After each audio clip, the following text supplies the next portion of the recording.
Everybody knows that the biggest challenge in video games is the boss. But some games flip this absolute foundational piece of information on its head. Hi folks, it's Falcon, and today on gameranx, 10 games where you are the boss. Part 3. Yes, that's right, we've done 2 videos on this in the past. They're a hell of a lot of fun. Part 1, we talk about Dynasty Warriors, Metal Gear Rising Revengeance Prototype. Part 2, Destroy All Humans, The Force Unleashed, Devil May Cry 5, Matrix, Path of Neo. They're both some great videos. But without any further ado, we got a lot of ground to cover today, so let's get going with number 10, Star Wars Jedi Survivor. I mentioned Force Unleashed in the last one of these, and Jedi Fallen Order, it doesn't stray too far from the Souls-like roots that inspired it, and therefore didn't tread too close to Force Unleashed's waters. However, by the end of Jedi Survivor, this game gets much closer to being a full-blown power fantasy. Now, you don't start off with any boss-like powers. It takes a while to get there, but by the time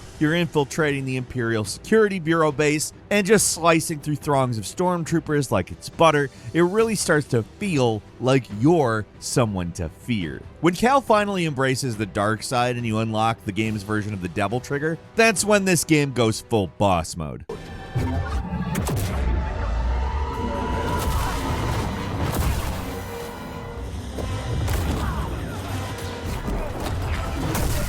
In comparison to the Force Unleashed games where you start off overpowered and you get stronger, Jedi Survivor never quite reaches that level of absurdity, but depending on the player, the more sophisticated combat may be more satisfying overall. You're not pulling down Star Destroyers single-handedly, but you're making Darth Vader's rampage at the end of Rogue One look like kid stuff, which is, more than good enough for me. A certain amount of precision and skill is necessary to really look like a boss in this game. Again, this is the second game in a series that Dark Souls is more of its root than Devil May Cry, although it definitely brought in some Devil May Cry stuff this time around. Still, with enough practice, you can absolutely terrorize your enemies. At number 9 is Resident Evil Village. The Resident Evil series has a long tradition of letting you be the boss. From having Wesker be unlockable in Resident Evil 4 Mercenaries to the time Player 2 got turned into a bioweapon in Resident Evil 6, there's a ton of playable bosses in the series. My favorites are definitely from Resident Evil Village, where they're actually the Shadowed Rose DLC, but you have to have the main game to play it. But you can play as 2 of the main bosses from the main game, Alcina Dimitrescu and Karl Heisenberg. What's so great about these guys is they play just completely differently from anyone else in the game. They're both extremely overpowered and just super fun to play as. You'd think it'd be hard to replicate what made these guys feel so powerful, especially from a first-person perspective, but the game does a great job giving the character all their ability as well, adding in enough depth to make it so some strategy is necessary with them as well. Lady Dimitrescu has claw attacks that build up a meter called Thrill, which can be spent to do things like summon her daughters to help. She can also summon flies and drink blood to heal.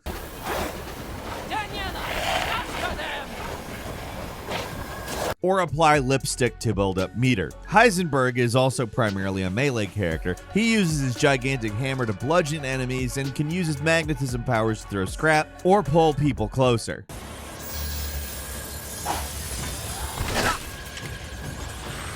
Sure, they're not main playable characters in the game, but they're so fleshed out and fun to play they deserve a mention on this list. Plus, they're actual bosses. That has to count for something, right? At number 8 is Armored Core 6. From Software isn't exactly known for making games that are power fantasy oriented. Sure, it can be really satisfying when you overcome a boss in Elden Ring, but the odds are always stacked against you. Armored Core 6 at first feels like it's in the same boat. It's pretty unforgiving and honestly brutally difficult in a way that any From Software game is. But it does something different from most of their other games by letting you also be extremely powerful. It's a game where, yeah, you do feel like a total chump at first, but by the end, you are an unstoppable badass, and it comes down to skill and a proper loadout. Honestly, the loadout's the most essential thing. Certain encounters can be trivialized with the appropriate application of heavy weapons. Eventually, most people find a setup that works for them, and it'll carry you through most of the game. At certain points, they'll throw ridiculous odds against you, like multiple named mechs taking you on at once, and getting through those encounters alive requires total boss tactics.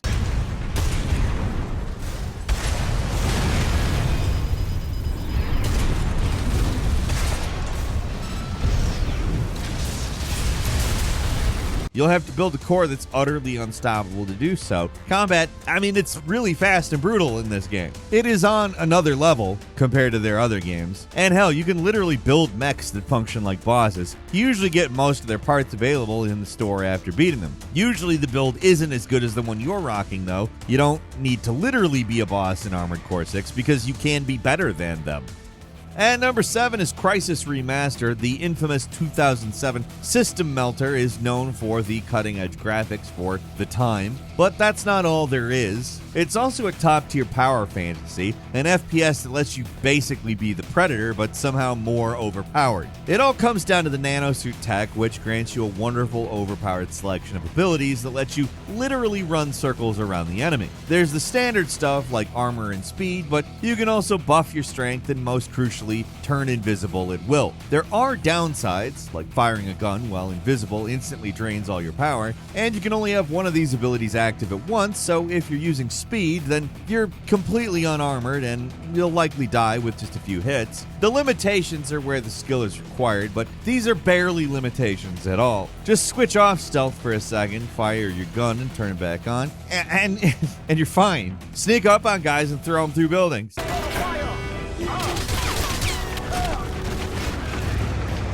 Or pick up random boxes and pummel enemies with them. You're so powerful, you almost feel sorry for these poor dopes you're fighting. They just don't have a chance against you, and it's always fun. The first Crysis remains the best in my eyes. It's just the perfect playground to be an unstoppable Predator in.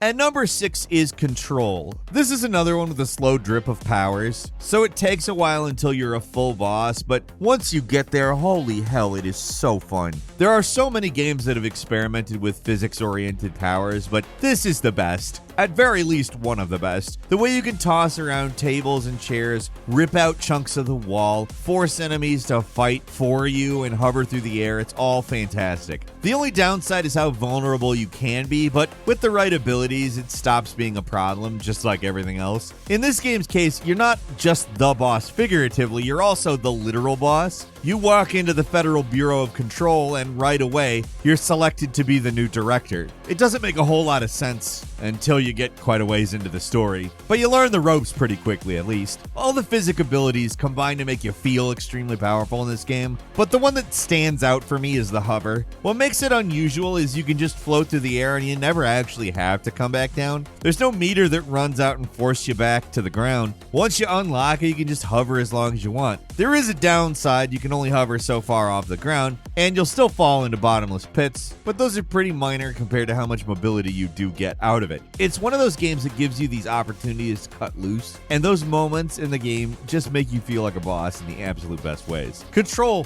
one of my favorite games of all time. It makes me so excited for everything that Remedy does in the future, because they're building off Control.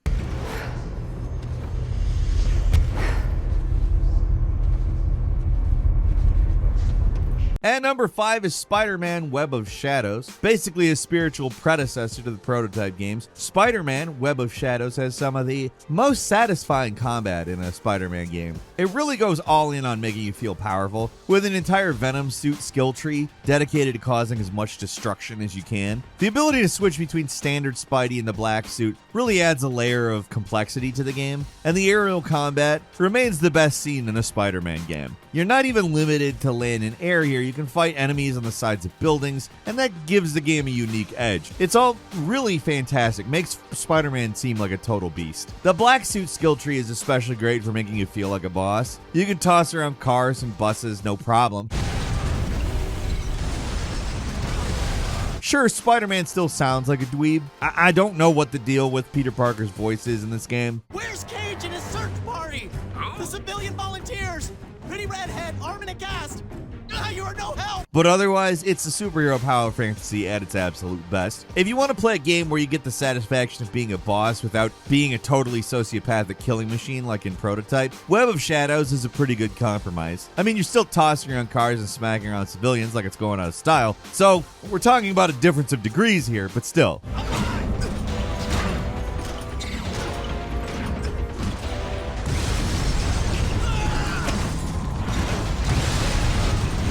At number 4 is The Darkness 1 and 2. These games are wildly different in both visuals and tone, but the thing they have in common, other than that they're the same series, is the feeling of power you get. The first game gives you a feeling of power more from the presentation and story, while the sequel just goes all in on the power fantasy, throwing dozens of goons at you at any given time that you just rip to shreds.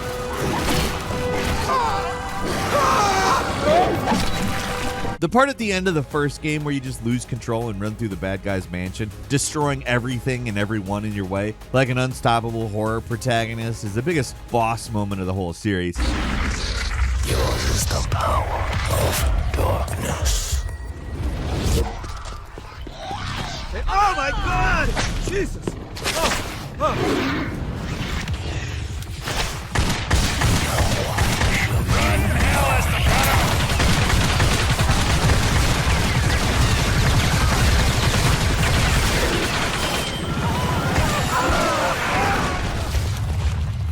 The rest of the game doesn't quite give you that feeling of power, however. You're always kind of limited to the darkness, and you're more reliant on your little summoned darklings than the creatures on your shoulders. The sequel's more cartoonish in both its story and visuals, but the darkness powers are just so much fun to use in this game. You can grab enemies and devour their hearts, grab car doors as shields, then throw them up to rip enemies in half. You still have darklings to command, but your baseline power is just so much higher. Even when the game throws tons of guys at you, you just buzzsaw through them like nothing, really. It's like cutting bread with a laser. Totally unnecessarily overpowered.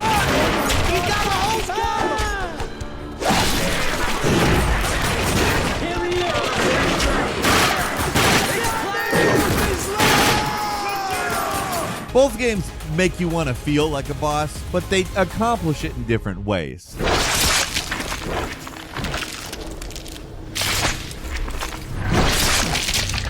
At number 3 is Castlevania Lords of Shadow. The God of War series has plenty of imitators and copycats, but almost all of them ended up being pretty forgettable. None of them just got anywhere near matching the spectacle of the real deal. In my mind, Lords of Shadow, a Castlevania game, is probably one of the only ones that got anywhere near God of War's level. It's not all bombast all the time. There's large stretches of this game that are relatively sedate, unlike God of War 2 and 3 that throw crazy crap at you basically the whole time. But this game, it knows pacing. It spaces things out a bit, but when it gets crazy, it really makes you feel like an unstoppable badass. Some of the bosses are so good, like the Crow Witch you fight on top of this tower, or the Shadow the Colossus-like boss at the start of the game. You can't get more boss-like than a game where you fight the literal devil as a final boss. Seriously, the devil is somehow involved in this Castlevania game. Also, it has to be said that your character, Gabriel Belmont, is eventually revealed to be Dracula, so you kind of were the boss the entire time. Paradoxically, the sequel starts off with the most boss moment in the series, where you take on an entire invading army, including a giant robot, but it's downhill after that. Dracula loses his powers and is forced to sneak around for half the game. It's weird to be the boss, but somehow be weaker than before you realized this character was Dracula. So the second game might not count, but the first game absolutely does.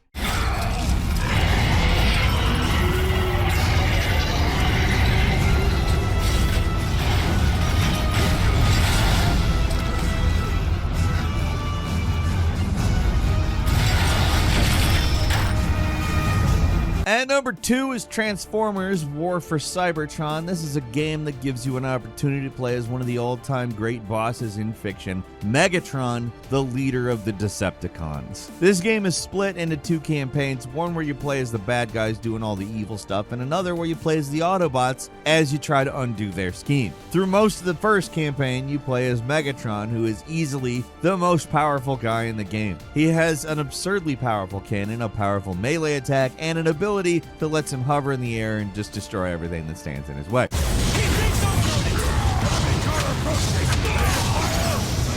The entire Decepticon campaign is just this guy steamrolling through everything. Well, actually, let me stop there. Technically, you don't have to play as him. You can play as a few different Transformers depending on the level, but who isn't picking Megatron? He's by far the most powerful and easily the most fun to actually play as. I mean, we're talking about the boss of Transformers.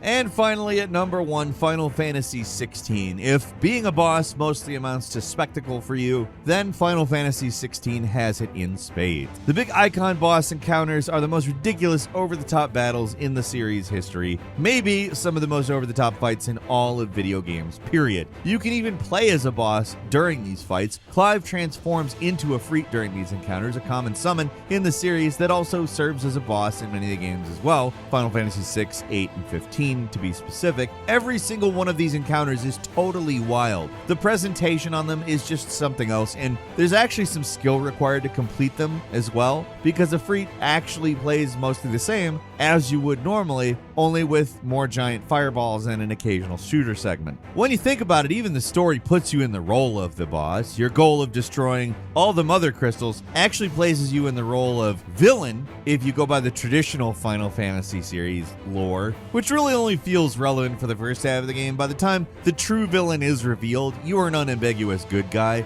but still I think it's an intentional parallel. Final Fantasy 16 is in many ways a throwback to the old games with its fantasy world, but it uses those tropes in such a modern way. This game, I think, got a lot of unnecessary crap. I wasn't really sure what to make of it in the lead up, but once I played it, I was like, absolutely, yes, good. And these icon fights, every single one of these things is absolutely nuts. They make you feel like an absolute boss, every single one of them.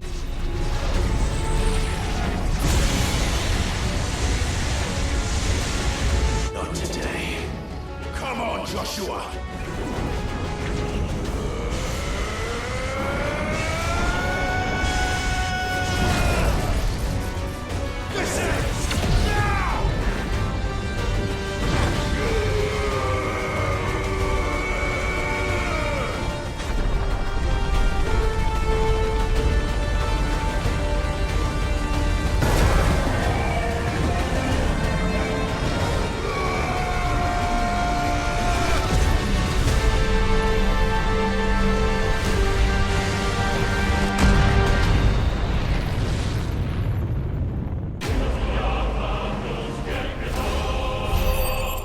I do have a quick bonus for you as well. Evil West, a weird little action game that didn't get enough attention when it came out. Wanted to throw it out there because this game goes really hard near the end. It starts off like God of War 2018 with guns, and by the end it's Doom Eternal. And yes, I think that's probably the best way to describe this game. You get so many powers, guns, and abilities by the end of this game. You're swapping them, throwing bombs, pulling enemies. It's crazy, and it's absolutely necessary to survive the onslaught of enemies they throw at you by the end. Some of the stuff that started off as bosses are cannon fodder by the end of the game, not just because you're inherently stronger, but because the new weapons and abilities tear through them like nothing. It's a game that takes a while to get going, and it can be pretty repetitive depending on what your tolerance is and what type of game you're willing to like. But by the end, it makes you feel like a boss in a way few games do. It's a game where you can see the influences clear as day, but the final product is different. It's something unique. And that's all for today. Leave us a comment. Let us know what you think. If you like this video, click like. If you're not subscribed, now's a great time to do so. We upload brand new videos every day of the week. Best way to see them first is, of course, a subscription, so click subscribe. Don't forget to enable notifications. And